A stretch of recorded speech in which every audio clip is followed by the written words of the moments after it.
Hi, it's Sally. I have posted several videos lately on my hauls that I've gone to, and besides doing that, I have been making journals also. These are kind of like what's selling best right now at the farmers market, small ones. So people they like looking at the big ones, but the small ones are the ones I'm selling right now. So I thought I'd stock up on these. These are pretty simple to make. I'm only charging $25 for these.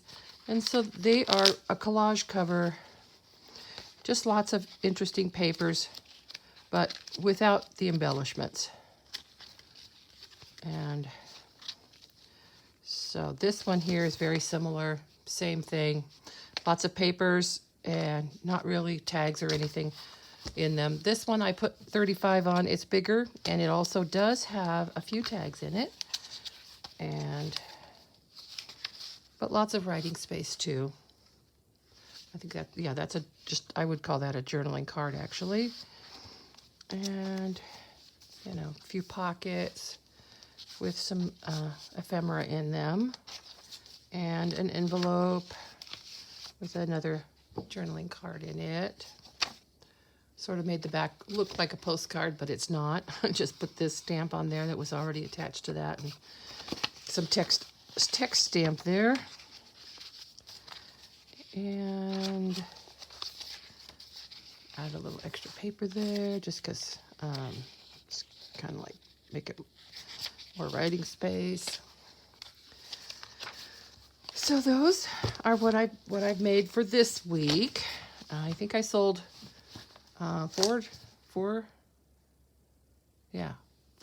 five journals at the market last weekend. I had a couple of teenage girls come in and look, and they were just really looking at every journal, every page, and they ended up buying one. So I thought that was pretty fun. And I actually gave them my card. I said, if you have any questions, you can always text or email me, and I would be happy to help you. So besides doing that and going to estate sales, I have been making some covers. And here I was inspired by, I'm going to just raise this up a little, Susan Taylor Brown. I was watching one of her videos, and she had made some journal covers that were made with sheer fabric over collaged just book text. Lots and lots of book text. And that was Susan Taylor Brown, if you want to check it out. I think she did a video where she flipped through them, and then she did another one where she actually talked about the process of how she made these. So it's pretty much, you just take file folder, whatever, some kind of heavy fab material like this, and then just lots and lots of book text on there. And then she was using like sheer fabrics that she found at Goodwill, like scarves, blouses, shower curtain. And I actually had a bunch of,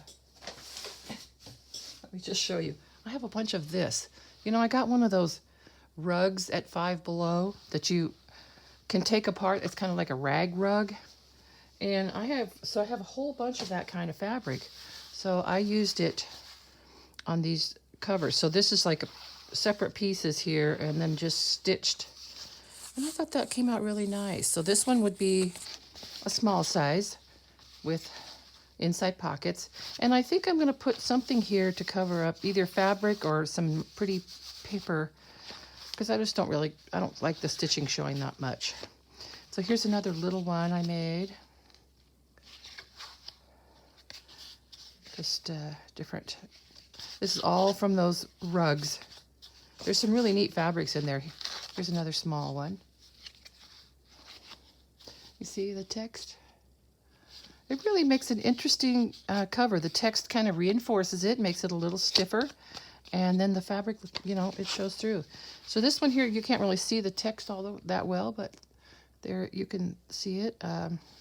So on this one, I have 3 different fabrics here. I really liked this one. It's kind of has some sparkle to it, and I like the way these 2 looked with it. So this one would look like that. I can't decide which is going to be the front, either this or this, maybe this. And then it will have pockets on the inside. This was the first one I made, and I really used fabrics that were a little more sheer. So you can see more of the text showing through. I like the way this one came out too. The colors look really pretty together.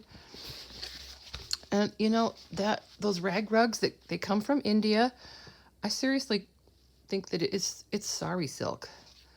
Or maybe not sari silk, maybe sari polyester, but it's, you know, there's some really neat fabrics there, like this one with all those sparkly threads. I did a lot of stitching on that one, on the first one, but I realized I really don't need to do that much stitching. So, you know, just do long, where I've joined the pieces together. So here's one piece here, and there's a piece, there's a piece, and then that's a separate piece. And so this one would look like this. I think they're going to make really nice journal covers.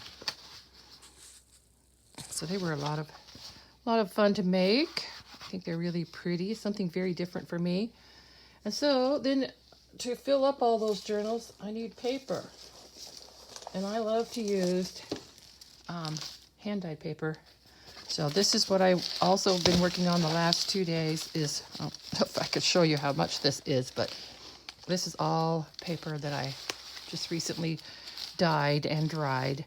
The yellow is dyed with onion skin, and then this is avocado dyed, and this is tea.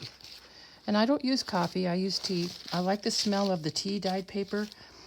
This tea that I used a couple different kinds, and it smells like cinnamon. It smells so good, just yummy. And then I use a lot of sometimes I'll use a dirty stencil just to get some a design on there, but also because the colors kind of get left behind. So I like that. Sort of adds a little more interest. You know, it doesn't show up on every paper, but just a little bit of color, just kind of think it makes it more interesting. And then here I used a plastic tablecloth to get more of a design on that. Yeah, so, oh yeah, and then I found some of these printed pages at an estate sale, and I thought, well, I think I would use them, but I probably want to tea stain them first.